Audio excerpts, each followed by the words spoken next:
आप सभी को मेरा नमस्कार। मेरा आप सब लोगों से एक क्वेश्चन है, हाथ खड़ा करके बताइएगा। आप लोगों में से कितने लोगों ने एक कूड़ा बीनने वाले को या एक ड्रग एडिक्ट बच्चे को मुख्य धारा का हिस्सा बनते हुए देखा है? किसी ने नहीं।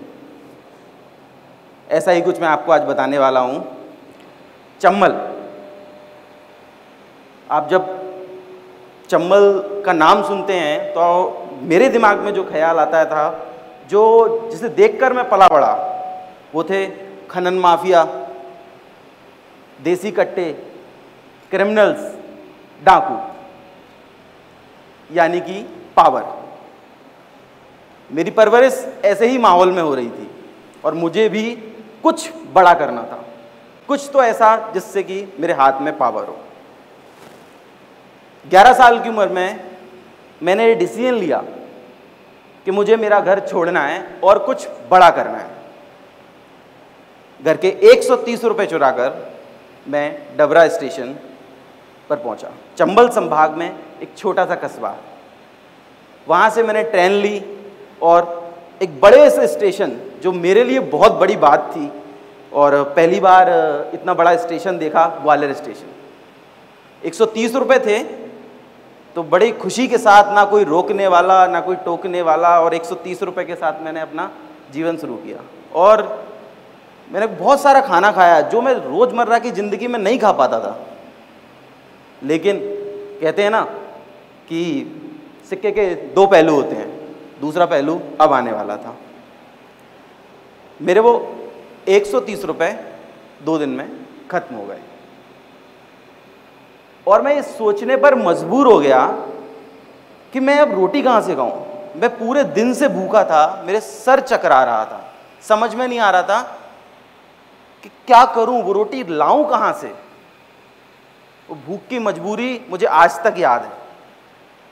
मैंने देखा कि मेरे जैसे बच्चे, बहुत सारे लोग डस्टबिन में से कुछ अलग कर रहे हैं, कुछ अपने कट्टे में डाल रहे हैं, ऐसा कुछ कर रहे हैं।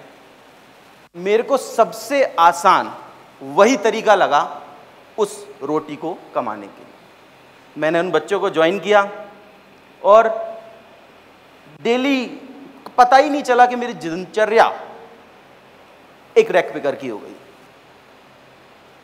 धीरे धीरे 6 महीने हो गए, 6 महीने से 1 साल हुआ और धीरे धीरे जो स्टेशन की बुरी आदतें थी उन्होंने मुझे जकड़ लिया। ड्रग एडिक्शन, चोरी करना, वाइटनर की बॉटल आती थी उससे हम लोग नशा करते थे। पहले हम पैसा रोटी के लिए कमाते थे, अब वही पैसा उस बॉटल को खरीदने के लिए। मेरा जीवन अंधेरे की तरफ बढ़ता जा रहा था। एक दिन मुझे पुलिस ने अरेस्ट कर लिया। माना कि मैं चोर था, लेकिन वो चोरी मैंने नहीं की थी। 15 दिन तक मुझे पुलिस ने अरेस्ट करके रखा।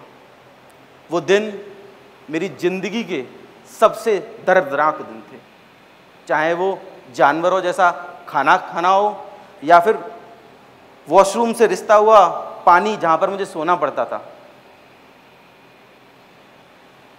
लेकिन किस्मत अच्छी थी, किस्मत ने साथ दिया। एक अजनबी व्यक्ति ने मुझे वहां से छुड़ा लिया और उसने मुझे समझाया। उस दिन मैंने प्रण लिया कि मैं आज के बाद स्टेशन वापस नहीं जाऊंगा और एक ढाबे में बर्तन मांजने की नौकरी शुरू कर दी। जब मैं ढाबे में बर्तन मांजता था, लेकिन था ये कि कुछ अलग करना है, कुछ तो बड़ा करना है। तो सुबह सुबह लोग आते थे, जब गार्डन साफ करते थे तो सामने कॉर्पोरेट ऑफिस था, कुछ लोग आते थे। वो लोग वहाँ पर चाय पीने के लिए सुबह सुबह आते थे। तो मैं उनसे कुछ कुछ सीखता था। मेरे को कृपया दोबारा मौका दें, इसका हिंदी इंग्लिश में कैसे बोलेंगे, इसको हिंदी में लिख के दीजिए, जिससे कि कभी जब मुझे वेटर का काम करने का मौका मिला तो मुझे 10 रुपये 5 रुपये टिप मिला करेगी, जिससे कि मैं सेविंग्स कर सकूँगा। तो जब ऐसा होने लगा, जब मेरे पास सैलरी मिली, मैं सबसे पहले भाग के बाजार गया और बाजार से एक पुराना वाइट शर्ट और ब्लैक पैंट लेके आया। मुझे पता था वेटर की एक ड्रेस होती है, और चला गया दूसरे ढाबे में नौकरी मांगने के लिए। लकीली मुझे वो नौकरी मिल गई। धीरे धीरे मैंने अपने आप पर, लर्निंग पर फोकस किया, सीखा और मुझे एक सेल्स बॉय की नौकरी मिल गई। मेरे 2 इंटरव्यू हुए।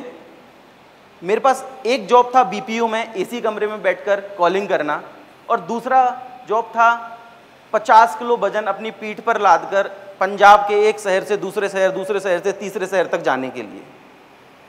मैंने वो आसान जॉब ना चुनकर ये कठिन जॉब चुना। 3 सालों के अंदर मैं पहले सेल्स बॉय था, मार्केटिंग सुपरवाइज़र बना, टेरिटरी सेल्स मैनेजर बना और एरिया सेल्स मैनेजर बना। ये मेरे लिए ड्रीम कम ट्रू था। कुछ भी हो सकता है मूवमेंट। जब पहली बार मेरी सैलरी मेरे अकाउंट में आई 45,000 रुपीज़, मैं जब वो मैसेज मेरे पास आया और मैंने शॉपिंग की, मैंने कपड़े खरीदे, मैंने डीओ खरीदा, पहली बार इतना सब कुछ खरीदा, लेकिन मेरे पैसे खर्च हुए 4300 रुपीज़ ओनली। मैं बहुत खुश था। मेरी मदर से मैंने फ़ोन किया कि माँ, अब वो महंगी वाली साड़ी मैं तुम्हें दुला सकता हूँ और अब मैं आपके लिए एक मकान भी खरीद सकता हूँ। हम दोनों चंबल से निकलकर यहाँ साथ में रहेंगे। मैं इतना खुश था। मैं अपनी मदर से 8 सालों बाद मिला। मैं उनको गले लगाकर सो रहा था। मैं बहुत खुश था। मेरी मदर बहुत स्थिति थी, मेरा बच्चा सुधर गया। किस्मत से दोस्ती मेरी अच्छी नहीं थी। इतना सब कुछ अच्छा चल रहा था और मेरे पास एक फ़ोन आया कि आपकी मदर का रोड एक्सीडेंट में देहांत हो गया है।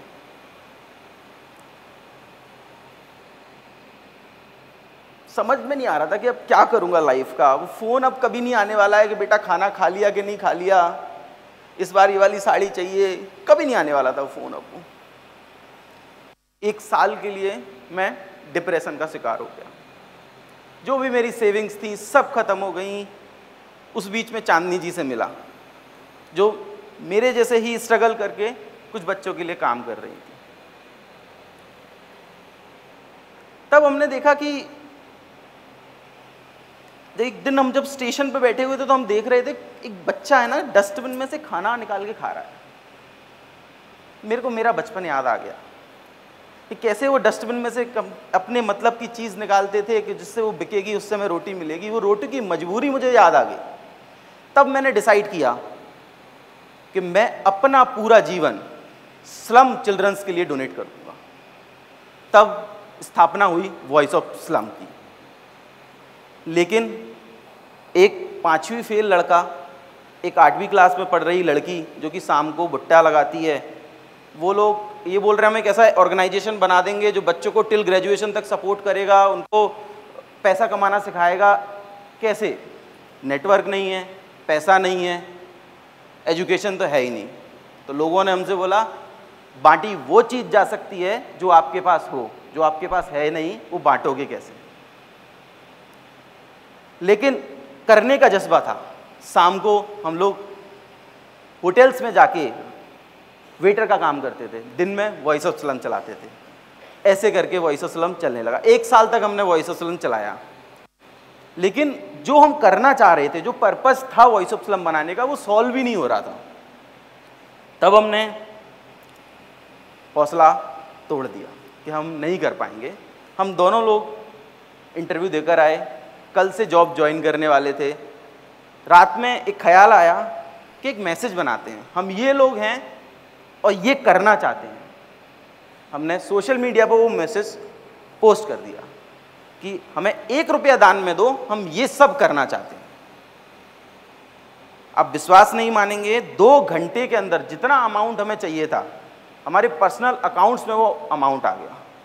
तब हमारी ये हिम्मत बंधी कि लोग हम पर विश्वास करते हैं, हम उस विश्वास को तोड़ेंगे नहीं और वॉइस ऑफ स्लम का हौसला कभी टूटने नहीं देंगे। आज वॉइस ऑफ स्लम में 370 से भी ज़्यादा बच्चे अडॉप्ट किए हुए हैं। उनकी एजुकेशन, उनकी फीस, उनका रहना, हर चीज़ से हम लोग उनको सपोर्ट कर रहे हैं। आज हमारे बच्चे GD गोयनका, इनप्लस ग्लोबल स्कूल, ऐसे स्कूल्स में 10th 12th क्लास में पहुंच गए हैं। जो बच्चे कभी ये सोच नहीं सकते थे कि वो कभी स्कूल जा पाएंगे, स्लम से, झुग्गी से निकलकर ये नहीं सोच सकते थे कि वो कभी ऐसा सपना भी देख सकते हैं, वो आज ग्लोबल स्कूल्स में पढ़ रहे हैं। हम पढ़ाने का काम नहीं कर रहे हैं, केवल पढ़ाने का काम नहीं है हमारा काम है जनरेशन चेंज करने का।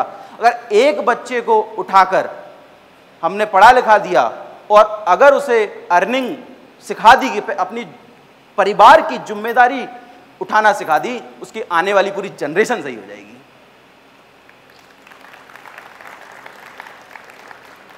तो मैं ज्यादा समय ना लेते हुए बस यही कहूंगा कि मंजिल तो मिल ही जाएगी भटकने से सही, मंजिल तो मिल ही जाएगी भटकने से सही, परेशान तो वो जो अबे घर से निकले ही नहीं। Thank you.